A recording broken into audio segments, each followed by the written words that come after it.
Hey guys, so this is the second part, moving on from the video from yesterday, talking about the chromatic scale and where to find these notes on the guitar. So now that you know what the chromatic scale is, and you know where the notes are on the guitar, it's time to look at it a little bit deeper.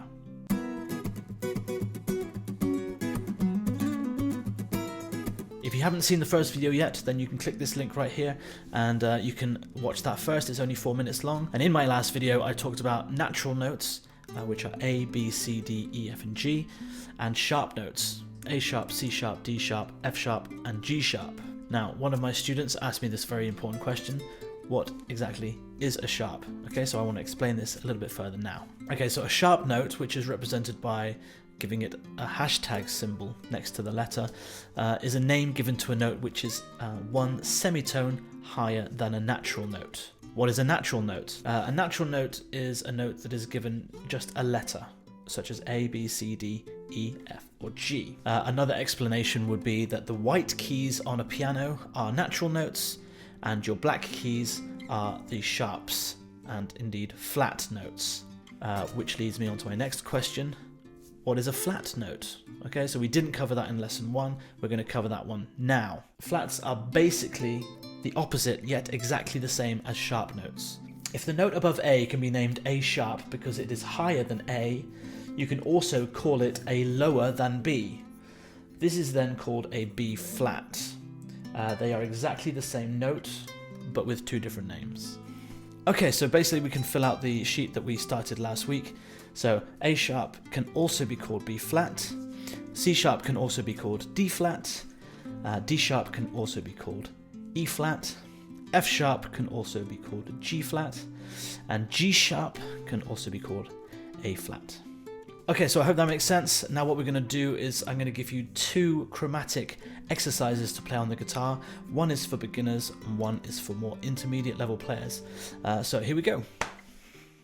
Okay, so for our first exercise, we're basically going to be playing from the E open string, and we're going to use all 4 fingers to play the next 4 frets. Okay, so the hardest part is going to be getting that little finger to reach over here. Okay, so, and then what we're going to do is exactly the same on the next string, on the A string. Same on the D string. Okay, same on the G string. Now on the B string, we're not going to play the open string. We're just going to start from fret 1. And then on string 1, the E string, we're going to play the open string followed by the 4 frets again.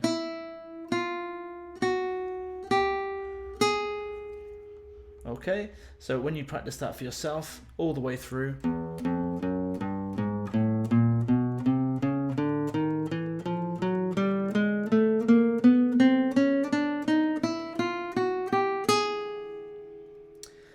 and of course you can practice any of these examples backwards as well.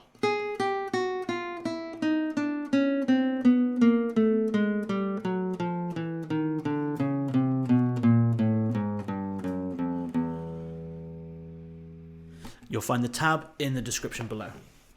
Okay, and now our second example is going to be a little bit harder. We're going to be moving diagonally across the strings. We're going to start from fret 5 of string 6, and we're going to be using 4 fingers again. 1 finger per fret. Okay, so that's the first 4 notes. Then what we're going to do is we're going to move across to the next string, and we're going to move down to fret 4 this time.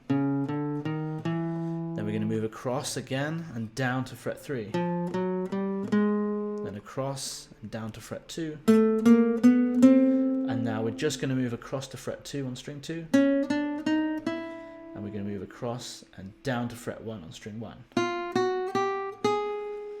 Okay, then what we're going to do is we're going to move up 1 fret, the whole hand, and we're going to go backwards starting from fret 5 of string 1. Fret 6 of string 2. Fret 6 of string 3, fret 7 of string 4, fret 8 of string 5, fret 9 of string 6. And then we're going to start all over again from fret 5 of string 6. So when you put the whole thing together,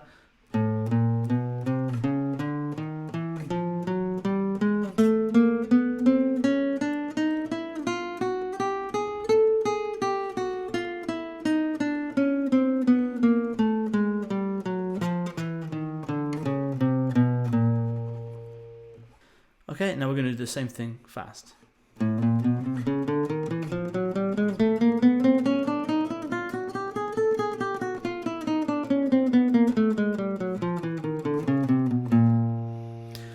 Okay, and you can repeat that pattern as fast and as many times as you like.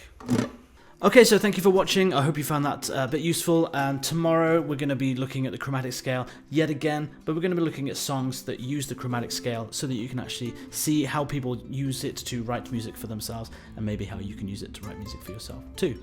If you have any questions, please leave them in the comments below. I'd love to hear from you.